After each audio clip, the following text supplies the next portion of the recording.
नमस्कार दोस्तों, आप सभी का आपके अपने YouTube चैनल सनातन धर्म में हार्दिक स्वागत है। दोस्तों, यदि आप पूजा व्रत इत्यादि करने के बाद भी सफल नहीं हो पा रहे हैं, आपको आपकी मेहनत का फल प्राप्त नहीं हो रहा है, ऐसे में आप बैसाख महीने में इन विशेष नियमों को कीजिए। इन नियमों का पालन करने मात्र से आप बिना किसी पूजा पाठ के भी जीवन में सदैव प्रगति ही करेंगे। तो आइए जानते हैं कि आपको क्या करना है।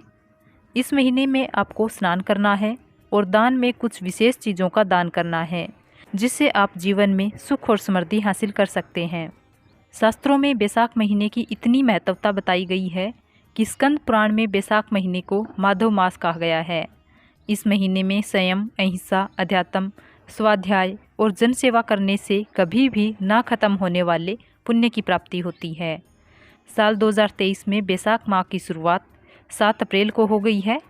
इसका समापन 5 मई को होगा। इसके बाद ज्येष्ठ मास का आरंभ हो जाएगा। बैसाखा नक्षत्र से संबंध होने के कारण इसे बैसाख महीना कहा जाता है। इसमें गंगा स्नान, दान, जप, तप का विशेष महत्व है। बैसाख को ब्रह्मा जी ने सब मासों में उत्तम बताया है। पुराणों के अनुसार बैसाख माता की तरह जीवों की मनचाही इच्छाओं को पूर्ण करने वाला माना जाता है। मान्यता है कि इस महीने में जन कल्याण के खातिर देवी देवता जल में निवास करते हैं। तो सबसे पहले जानते हैं बैसाख महीने में आपको क्या करना चाहिए। बैसाख महीने में जल दान को सबसे महत्वपूर्ण माना जाता है। इस महीने में गर्मी अपने चरम पर होती है। ऐसे में बैसाख के महीने में जल सेवा करना बहुत ही पुण्य का कार्य माना गया है। ऐसे में प्याऊ लगाना, यानी कि जगह जगह पर पीने वाले जल की व्यवस्था करें। नल लगाएं। अगर आपका सामर्थ्य हो तो जगह जगह पर नल लगवाएं। पीने के लिए जल के मटके जगह जगह पर लगवा सकते हैं और आने जाने वाले लोगों को जल की सेवा उपलब्ध कराकर आप अपने पितरों को प्रसन्न कर सकते हैं। इससे आपके पितर तथा समस्त देवी देवताओं का आशीर्वाद आपको प्राप्त होता है। पितर आपसे तृप्त होते हैं और पितरों की कृपा सदैव आप पर बनी रहती है और जीवन में ऐसे व्यक्ति सदैव प्रगति को प्राप्त करते हैं। तो इस बैसाख महीने में आप जितना संभव हो आप जल का दान करें। जगह जगह पर राहगीरों के लिए जल की व्यवस्था करें और कई जगहों पर आपको लगे कि यहाँ पर राहगीरों के लिए जल की व्यवस्था होनी चाहिए, अगर आप सामर्थ्यवान हैं तो आप स्वयं भी वहाँ पर जल की व्यवस्था करवा सकते हैं। इससे आपको अभोग फलों की प्राप्ति होगी। अगर आप सामर्थ्यवान नहीं हैं तो जितना आपसे हो सके आप जल सेवा ज़रूर करें। आपके कोई भी आए उससे जल का अवश्य पूछें, या आप सफ़र कर रहे हों और आपके पास पानी की बोतल है तो कोई अगर आपसे मांग भी ले तो उसे मना ना करें। ऐसा करने से पितरों की कृपा सदैव आप पर बनी रहेगी। बैसाख महीने में वृक्षों को नहीं काटना चाहिए। जो वृक्ष छाया दे रहे हैं ऐसे वृक्षों को नहीं काटना चाहिए। इस महीने में आप गरीबों को जूते, चप्पल, छाता का दान जरूर करें। आपने कई गरीब ऐसे लोगों को ज़रूर देखा होगा कि वे चिलचिलाती गर्मी में रोड पर या कहीं भी बिना जूता चप्पल के चलते हैं। ऐसे बहुत सारे लोग आपको दिख जाएंगे। ऐसे ज़रूरतमंद लोगों को आप जूते चप्पल दान अवश्य करें। साथ ही आप इस महीने में पशु पक्षियों के लिए भी दाना पानी की व्यवस्था रखें। आप अपने घर की छत पर या बालकनी में जिस स्थान पर चिड़िया पंछी आते हैं उस स्थान पर थोड़े से दाने और जल की व्यवस्था करके रख दें।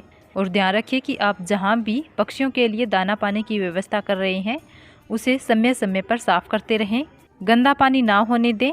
तो जीव जंतु और पशु पक्षियों के लिए इस महीने दाना पानी की व्यवस्था अवश्य करें। शास्त्रों में कहा गया है कि बैसाख महीने में इन सब कार्यों को करने वाले व्यक्ति को 10,000 राजस्वी यज्ञ के समान फल की प्राप्ति होती है। बैसाख महीने में भगवान श्री हरि विष्णु की पूजा आराधना करें। इस पूरे महीने में प्रातःकाल सूर्य उदय होने से पहले उठ जाएं और जो भी आपके नित्य कार्य हैं उनसे निवृत्त होकर आप अपने घर में जितने भी फूल पौधे लगा रखे हैं उन सभी पौधों को जल दें। साथ ही आप अपने घर के आंगन में जल का छिड़काव करें। इसके बाद आप स्वयं ठंडे जल से स्नान करें। स्नान करने के बाद श्री हरि विष्णु की पूजा आराधना करें। पूजा में पीले फूल, पीले अक्षत, पीले चंदन अर्पित करें। भगवान विष्णु के विष्णु सहस्त्र नाम का पाठ करें। जितना हो सके ओम नमो भगवते वासुदेवाय नमः मंत्र का जाप करें। और कार्तिक महीने के समान ही प्रतिदिन आपको शाम के वक्त एक दीपक तुलसी जी के समक्ष रखना है, रविवार को छोड़कर। इसके अलावा अगर आपके आसपास आंवले का वृक्ष है तो पूरे बैसाख महीने एक दीपक आंवले के वृक्ष के नीचे लगाना है। जन्म जन्मांतर की गरीबी इससे समाप्त हो जाती है। तो ये कार्य कर लीजिएगा पूरे बैसाख महीने। जितना ज़्यादा से ज़्यादा हो सके भगवान विष्णु की आराधना करें और बात करें शयन की, तो जिस प्रकार से कार्तिक मास में भूमि शयन के बारे में बताया जाता है, वैसे ही बैसाख महीने में भी भूमि शयन किया जाता है। लेकिन अगर आप किसी वजह से भूमि शयन नहीं कर सकते हैं तो आप प्रतिदिन जिस गद्दे पर सोते हैं उस पर से गद्दा हटाकर चादर बिछाकर सो सकते हैं। चाहे आप बैसाख स्नान कर रहे हैं या नहीं कर रहे हो, लेकिन आप इस महीने में गाजर, मूली, मसूर दाल का प्रयोग ना करें। और जो बैसाख स्नान करते हैं वे भी इन चीज़ों का प्रयोग ना करें। साथ ही लहसुन, प्याज आदि का भी त्याग करें। आप बैसाख स्नान करते हैं तो आपको दिन में नहीं सोना चाहिए। और अगर आप स्वस्थ नहीं हैं, सारा दिन काम करने से थकान हो जाती है, तो कुछ समय के लिए आप आराम कर सकते हैं, लेकिन ज़्यादा देर ना सोएं। कहने का मतलब है कि आप स्वास्थ्य का ध्यान रखते हुए जितने नियम मान सकते हैं उन नियमों का पालन अवश्य कीजिएगा। सबसे खास, आप इस महीने श्री हरि विष्णु का ध्यान करें और जल का दान जितना हो सके उतना करें।